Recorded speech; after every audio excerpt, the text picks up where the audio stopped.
Nice to see you guys. Hope you're doing well. Great to have all of you guys here with us today, and want to say a huge shout out, as always, to our different locations. So glad that you're here with us, including those who are joining us at God Behind Bars and different prison facilities around the country, those watching online. Thank you for being with us today.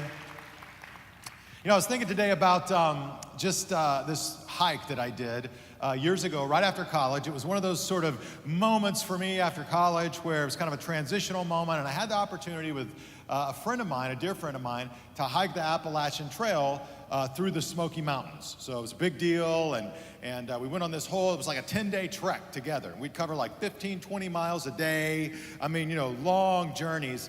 And it was interesting because as I was thinking about it, I could handle the distance. I was good with the pace. I could do 15 or 20 miles a day. A lot of it uphill, especially the first 3/4 of the hike. That was no problem. But what eventually got me in trouble wasn't the pace. It wasn't how many miles we covered in a given day. It was the weight. The weight eventually got to me. In fact, I've got a pack up here with me. This is just a heavy pack. This is not unlike the pack that I carried all those years ago. And when I carried that pack, it weighed about 70 pounds. See if I can get this up on my shoulder. I remember I put that thing on, and here we go. We're doing this hike. It's going to be awesome. It's going to be great. And I never really practiced with the pack. Hello. So the whole journey, I'm just banging along with this thing, 70 pounds on my back, 15, 20 miles a day, uphill, no problem. But when we started going downhill, you'd think downhill would be easy, right? Downhill became the problem. It's all that weight going down on your knees. And I almost made it to the end of the entire journey through the Smoky Mountains. And then towards the end, I blew my left knee out. Just not good. And so, to this day, it's still not right. And I think about life. I think, a lot of us in life, we have a lot going on. We're running at a fast pace. But I think the issue with many of us isn't so much the pace that we're running at. Maybe part of the challenge is the weight that we're carrying at the pace that we're running at. It's the weight. When you think about who God ultimately desires for you to be, if you're here today and you're a believer, as you read through the Bible, you see that we're supposed to exemplify more and more of what the Bible calls the fruit of God's Spirit. Love, joy, peace, patience, kindness, goodness, gentleness, self-control. And we all want that. I think the challenge is we often look at our lives and we see a lot of things happening except that. Sometimes we lose our cool. We start blowing up at people that are closest to us. We find that we begin to self-sabotage again and again and again. As soon as we're right close to a breakthrough or close to a career advancement, we'll do something that will undermine the possibility of that breakthrough. As soon as, people around us start to grow closer to us and maybe we're finding love for the very first time, we start to act out in some old patterns and we begin to push away the people that we love the most that are right there closest to us. And it's not just that we're busy in life, it's that we're carrying so much weight. So I want to talk to you today about how I believe we can be changed by God to become more like the people He desires for us to be, filled with more patience, kindness, love, gentleness, self-control, and that the way to experience that is to deal with some of the weight that many of us are carrying. Check this out, Matthew chapter 11, verse 28. Matthew chapter 11, verse 28. That's where we're going to be today. Let's bring it up on the screens. When we get to the red word, I'm going to ask you to read it out loud with me. Matthew 11, 28. Then Jesus said, "Come to me, all of you who are" what? "Weary and carry heavy burdens, and I will give you rest." He's saying, look, if you have a heavy burden, if you have a heavy weight right now, come to me and I will give you rest. I don't know if you have a heavy weight. I don't know if you have a heavy burden. But if you do, I can promise you, you don't have to carry it very long before it starts messing you up. I'm feeling messed up right now.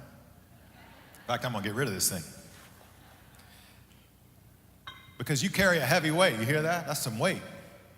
You carry a heavy weight, it starts to mess you up over time.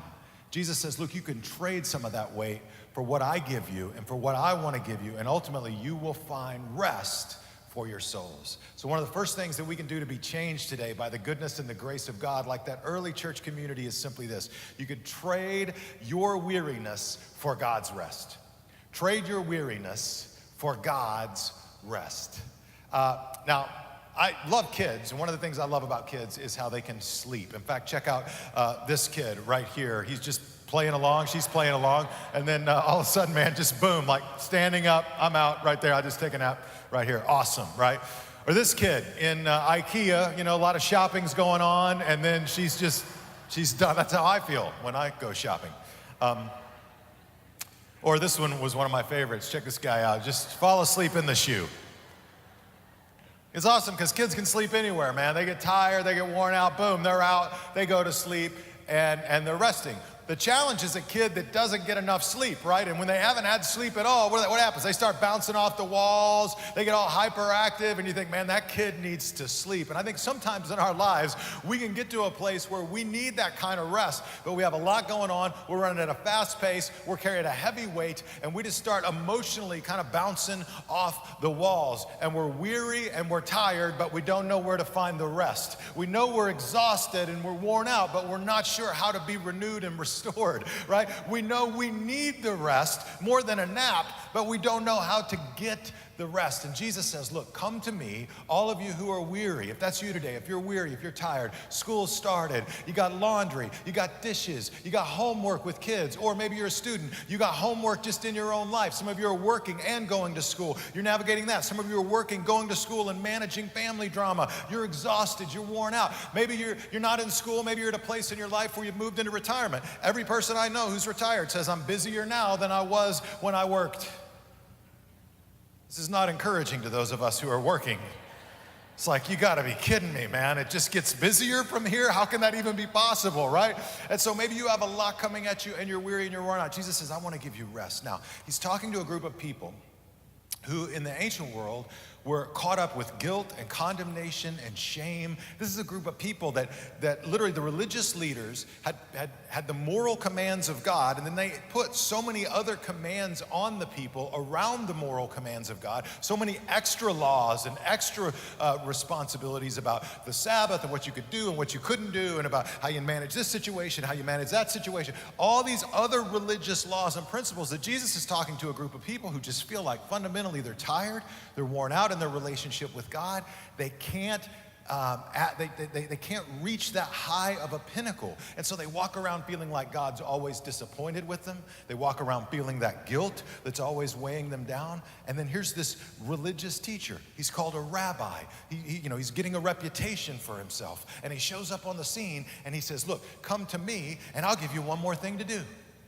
No, wait. He says, come to me and I'll give you one more burden to carry. No, what does he say? Come to me and I will give you what? Rest. Whoa, rest. Now that was a new message. Like, you're not gonna add more on us? You're not gonna give us even more things to do? We already feel bad enough about ourselves as it is. Jesus says, no, I will give you rest. Look, some of us today in our relationship with God, I know some of us are in a similar place as those followers were in the ancient world. We walk around carrying a lot of guilt and a lot of shame. We feel like no matter what we have done, no matter what we do, we don't measure up. And the truth is, you don't measure up, and I don't measure up. That's why Jesus came and lived a perfect life and died a sacrificial death and ultimately rose again. Because look, you don't measure up on your own. You only measure up in Christ because he measures up. Like, you don't have it together on your own, but you don't have to have it together on your own because you're in Christ. And in Christ, you are in the power and the presence of God. Look, you may not have everything worked out in your own strength and your own power, but you're not in your own strength and your own power. You're in Christ. And so the good news Jesus brings is, look, we don't have to earn it. We don't have to achieve it. We don't have to work hard to get it. We can rest in what he has already done. He says, I've come to give you rest. Rest for the weary. Rest for the weary. Some of us walk around and we got shame related to our past, shame related to our failures and our mistakes. Jesus wants to trade that weariness, that shame, that sense of guilt for forgiveness and mercy, and to give you a sense of rest spiritually. Look, that rest is already accomplished through what Jesus did for you, but you have to be willing to trade your weight for his rest. You got to trade your weariness for his rest. By faith, you got to be willing to say, God, I will give this to you, and I will receive what you have for me, your rest. Here's another principle. Not only trade your weariness for God's rest, but trade your burdens for God's blessing. Trade your burdens for God's blessing. You know, this summer I was standing in the laundry room in our house, which is right off the garage. It's not really a room, it's more like a laundry hallway. And I was standing there, and all of a sudden I heard this explosion. And I actually thought my 16-year-old daughter had hit the house with her car. The entire house rocked, it moved. I'm like, oh, this is not good. I run out into the garage, and first I checked the water heater, just to see if it exploded, right? Water heater's good. And I'm looking around, and I could smell something. I could see this sort of mist in the air. And then I start looking at my wife's car, and there's like black all over her car. And I look at this black everywhere, and it smells like something's burning. And I'm like, is the whole house gonna blow? What's going on? Well, it turns out that it got so hot in the summer that day that in my garage, in a plastic bin, I had a can of black Rust-Oleum spray paint, which I didn't realize was like storing a bomb in your garage when it's 190 degrees. And in the midst of the heat, it got so hot that black Rust-Oleum spray paint literally ripped the can top to bottom. It blew. And when it blew, this plastic bin was sealed, people. It blew the lid off the bin and sprayed black Rust-Oleum spray paint all over my wife's car. Now, this is not just spray paint. This is Rust-Oleum, people, right? They make this so that it doesn't come off easy, So at first I just thought, we're never gonna do it. Like, there's no way we can get this off. And this took hours and hours and hours, and my inner pastor was not showing up, and it was not easy, man. And you're like, what have I done, God? And so I'm out there in the garage, it's 190 degrees. I got the kids out, they're like, my arm's tired. I'm like, you're good, just keep working that thing. And in the end, I had to go over this entire car, my wife and I, inch by inch, to get this spray paint off, trying all kinds of different chemicals to break the paint down without taking the paint off the car. I mean, it was an ordeal. And I think about us in our lives. I think a lot of us are walking around, and what's going on in our soul is kind of like that can of Rust-Oleum. We're under a lot of pressure, right? We got a lot going on in our lives. We got heavy burdens that we're carrying. The danger with that is that can of Rust-Oleum, it was perfectly fine 1 second, and then it completely blew out the next. And your whole life can blow out in a moment if you allow that pressure to build to a place that it leads you to a breaking point, and all of a sudden you do things you deeply regret, and what happens? You start spraying your guck all over everything, and it's not easy to clean up. It's not easy to clean up. So you trade your burdens for God's blessing. What's gonna happen is you're gonna just let some of that pressure off, and it's gonna feel a whole lot better. And take your cans of spray paint in from the garage. Okay. Check out what Jesus says, Matthew chapter 11, verse 29. This is good. Matthew 11, verse 29. He says, take my yoke upon you. Now, a yoke, we're going to talk about that. That was an item that they would put on an animal in the ancient world. They'd put it around an animal's neck, and then they would tie like a cart or a farming tool to the animal, and the animal would be led along by the master, would pull the yoke, and the yoke would pull the cart or the farming tool, right? And so Jesus is saying, look, take my yoke. Now, the word yoke in the ancient world actually became like a metaphor for the word surrender. So there's this whole idea when he's telling this story, his hearers would have understood. It's like, take my yoke upon you. Surrender, he's saying, ultimately to my leading, to my direction. Look, take my yoke, let me teach you. Jesus is saying, I want to teach you in your life. He says, because I am humble and gentle at heart, and you will find rest for your souls. How many of you want to find rest for your souls? That wouldn't be bad, right? How do you find rest for your souls? Jesus says, surrender to me, humble yourself, let me teach you, put my yoke on. Now, look at this. When we get to the red word, read it here with me. It says, for my yoke is what? Easy. Who doesn't want something easy in their life for once? You ever feel like nothing in your life is easy? Everything's hard, everything's challenging, everything's just saying, look, my yoke is easy. It's easy. He says, easy to bear, and the burden that I give you is light. The burden that I give you is light. Friends, a relationship with God is not supposed to weigh you down with an overwhelming sense of how inadequate you are and keep you there. Ultimately, it's supposed to, it'll remind you of that, and then it'll point you to God and all that he's done, and it's supposed to lift you up to walk with him. It's an easy burden to bear, he says. It's light to carry. And so you got to be willing to trade your burdens for God's blessing. So back to my pack here. I've got all kinds of things inside of here, but let's just think about life, the weights, the burdens that we carry. We have the burden of our past. A lot of us carry that burden around every day, right? Things your parents did to you, things people said to you, things your ex said to you, a divorce you went through, a breakup you went through, an experience that you had, and you carry that bitterness and that past in your life. And if you don't deal with the pain of the past, that pain is going to start working out in your life and impacting the people that you love the most. And so one of the burdens that you and I have the opportunity to trade on a daily basis with God is we can trade the burden of our past for the blessing of God's present. So you can reach in.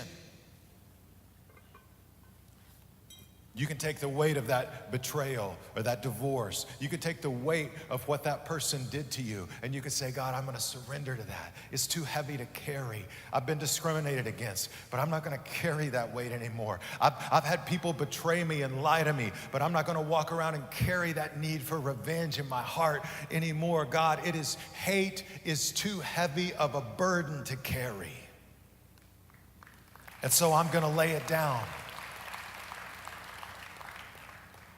And they may not deserve it, but it's not for them, right? They may not be worthy of it, but it's not about them. It's about you and your relationship with God, and you realizing this is too heavy of a weight to carry. So God, I'm gonna lay that down. I'm gonna drop the past. Here's another thing that we carry around, and that's the weight of our fears and our worries. Some of you, every day, you're carrying around this weight.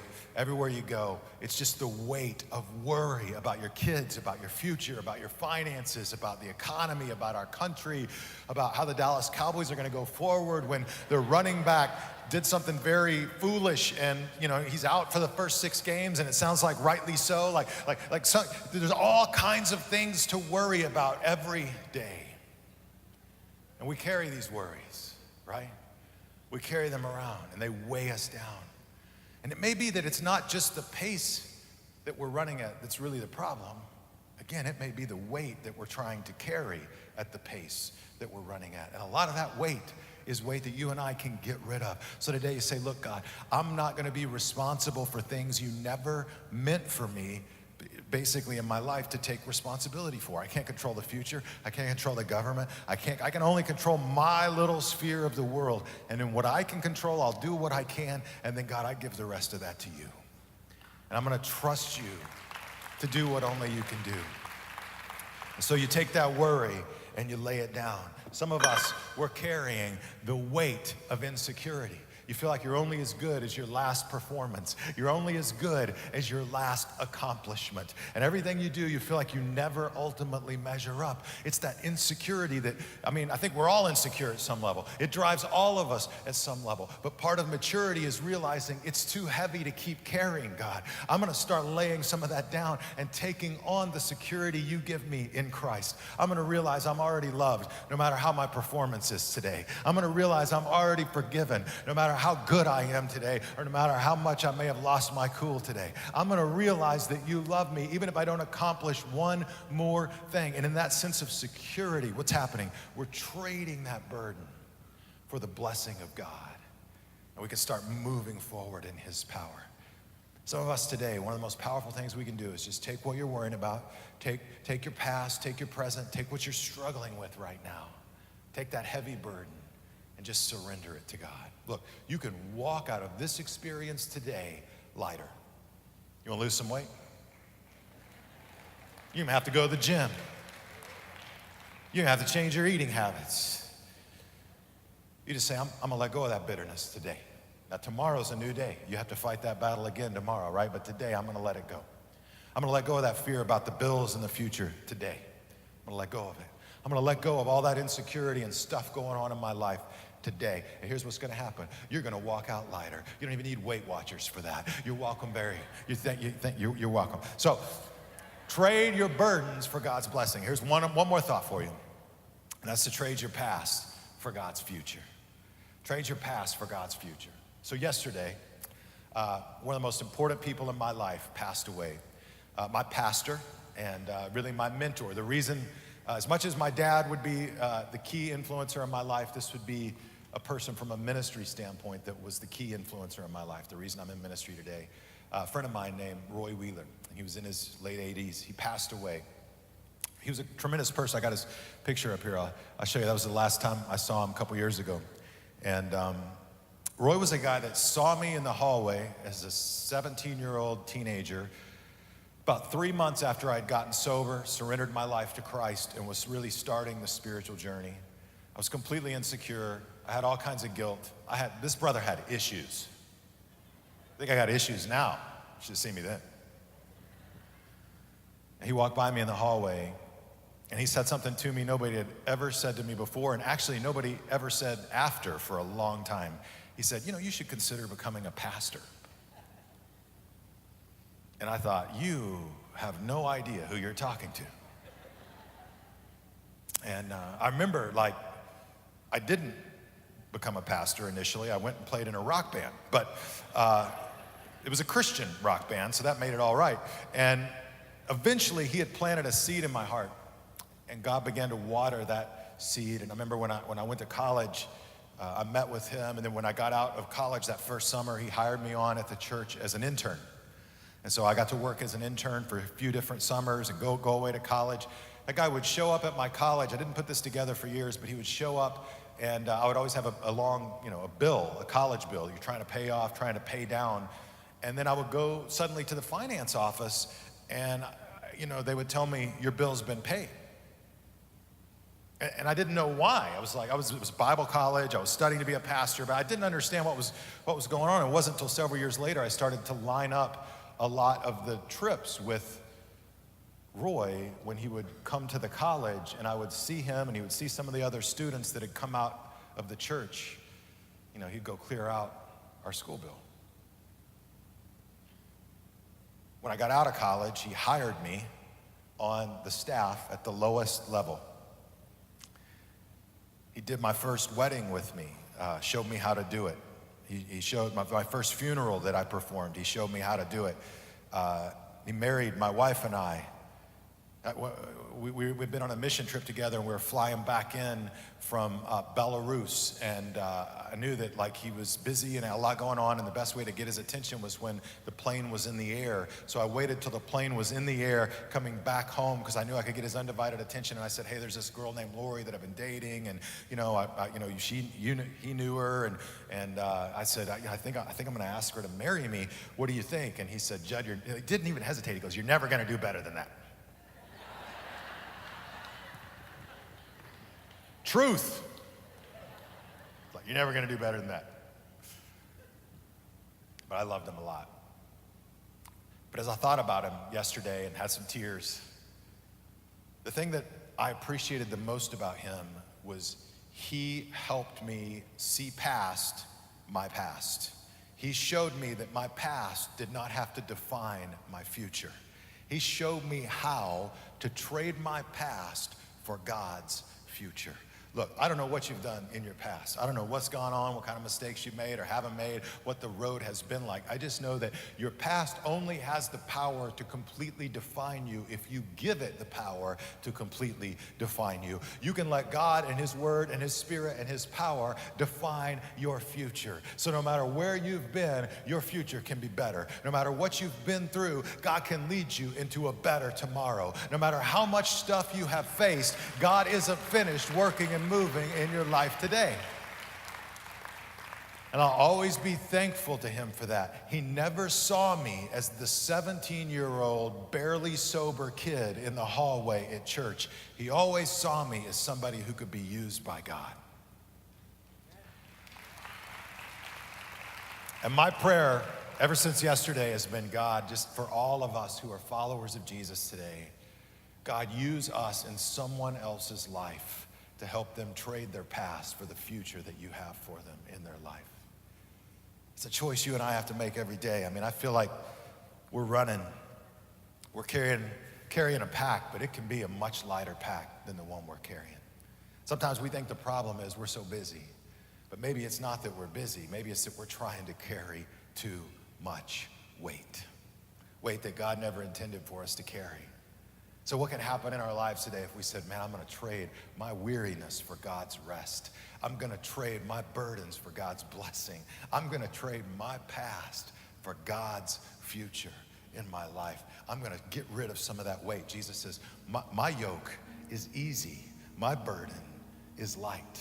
And you may still have to run hard, right? Kids may still have school, you may still have homework, you may still have 2 jobs, 3 jobs, you're working 500 things coming at you, but you get rid of some of that extra weight, I think you'll find that you can be a lot more nimble and you can go a lot further, a lot faster. One of the ways we can mark the fact that God has moved in our life and that we're not defined anymore by our failures in our past is through baptism.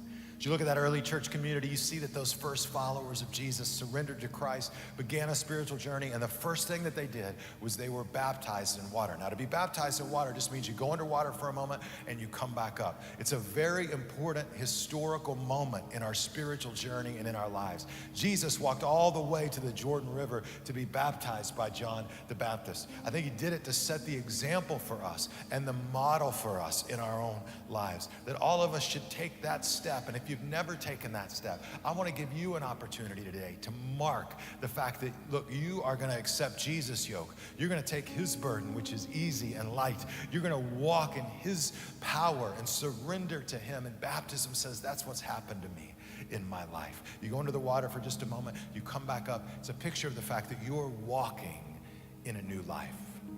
So I'm going to throw it now to our different location pastors across our locations. They're going to talk each of our locations through next steps and through the importance of baptism for each of you. So let's give it up for them as they come out now.